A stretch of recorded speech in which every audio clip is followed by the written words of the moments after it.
हनुमान जी के पीछे पूछ लगी है। पूछ लगी है। जोर से बोलो कुड़ियों, बोलो हनुमान जी के पीछे पूछ लगी है। बोला नहीं बोलो, आरती करो फिर। बोलो हनुमान जी के पीछे पूछ लगी है। हनुमान जी के पीछे पूछ लगी है। और तुम सारे पूछ के पीछे लगे। कोई बताता ही गलत है। तुम किसके पीछे लगे? पूछ के। सारा दिन तुम्हारे दिमाग में क्या चला है? सानू केड़ा किसी ने पूछा है? साड़ी तो कोई पूछ ही नहीं हुई। सानू तो पानी नहीं पूछा। सारा दिन तुम पूछ के पीछे घूमते रहते। यही फर्क है तुम्हारा। हनुमान जी राम जी के प्रिय क्यों है? क्योंकि उनके पीछे पूछे और हम पूछ के पीछे को इतना ही फर्क है। अपने आप को बड़ा सिद्ध करने की जरूरत नहीं है। चांद चढ़ेगा तो दिखेगा ही। आपके काम श्रेष्ठ होंगे तो आपको कहने की जरूरत ही क्या पड़ेगी। कहेगा तो वो जिसने कुछ किया ही नहीं होगा। खाली बातों के पकोड़े तो वही बनाते हैं ना जिसने कुछ किया ही ना। काम करने वाले का तो काम दिखता है, उसे बोलना क्या होगा।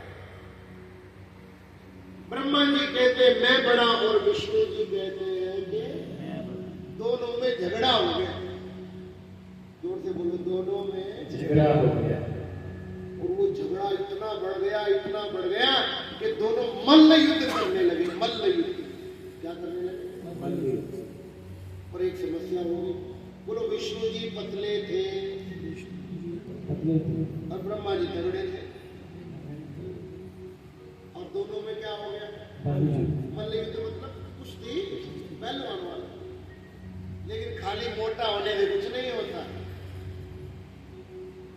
बोलो मोटा होने से कुछ नहीं होता। याद रखना। बोलो मोटा देख के डरना नहीं, मोटा देख के डरना नहीं, और पतला देख के लड़ना नहीं। पतला देख के डरना। कई लोग मोटा देख के डर जाते कि बड़ा मोटा है और पल्ले वो कुछ नहीं होता। और पतला देख करके नहीं होता कि तुम्हें ताकत नहीं है। जैसे जीव के बाल आज तक सफेद नहीं हो, मैं कब से देख रहा हूं कितना पतला था बेचारा। ब्रह्मा जी तगड़े थे, जरा शरीर भारी था, और विष्णु जी जरा शरीर में हल्के थे। दोनों में मल्ल युद्ध हो गया। बहुत देर तक मल्ल युद्ध चलता था। इतना भयंकर दोनों में युद्ध हुआ। उनके युद्ध को देख करके भगवान शंकर ने विचार किया कि अभी सृष्टि प्रारंभ भी नहीं हुई, इन्होंने पहले ही लड़ना शुरू कर दिया। भगवान शंकर उन दोनों के बीच में एक विशाल ज्योतिर्लिंग के रूप में प्रकट हुए। बोलिए ज्योतिर्लिंग भगवान की जय। वो ज्योतिर्लिंग इतना विशाल, इतना बड़ा था, ना उसके आदि का पता और ना उसके अंत का पता। बड़ा विशाल ज्योतिर्लिंग प्रकट हुआ। और आकाशवाणी हुई, ब्रह्मा जी विष्णु जी आप दोनों में से जो भी इस ज्योतिर्लिंग का पार लेके पहले बाहर आ जाएगा उसको बड़ा मान लिया जाएगा। ब्रह्मा जी ऊपर को चल दिए और विष्णु जी बेचारे नीचे को चल दिए। बोलो ब्रह्मा जी कहाँ चल दिए और विष्णु जी नीचे। एक तो ब्रह्मा जी तगड़े भारी और ऊपर चल कहाँ दिए। ब्रह्मा जी ने दिमाग नहीं लगाया कि ऊपर चढ़ने में तकलीफ होती है, नीचे उतरने में तकलीफ होती है। वैष्णो देवी जाओ चढ़ाई करने में तकलीफ होती है, उधर तो बड़ा बड़ा आता है। ब्रह्मा जी ऊपर को चल दिए और विष्णु जी नीचे को चल दिए। हजारों वर्षों तक घूमते रहे। ना ब्रह्मा जी को ना विष्णु जी को किसी को भी ज्योतिर्लिंग का पार नहीं मिला। ये आकाश ही ज्योतिर्लिंग है। जोर से बोलो, ये आकाश ही ज्योतिर्लिंग है। जितना मर्जी ऊपर चले जाओ ये खत्म होने वाला नहीं। वैज्ञानिक कहते हैं आकाश के अंत में एक ब्लैक होल आ जाता है। क्या आ जाता है? जिसमें जाकर के कभी भी कोई वापस आता नहीं। हमारे यहाँ भी यही लिखा, यद गत्वा न निवर्तन्ते। बोले जहां जाकर कभी कोई वापस लौटता नहीं है। ब्रह्मा जी कई हजार वर्षों तक जाते रहे, विष्णु जी कई हजार वर्षों तक नीचे जाते रहे, किसी को भी ज्योतिर्लिंग का पार नहीं मिला।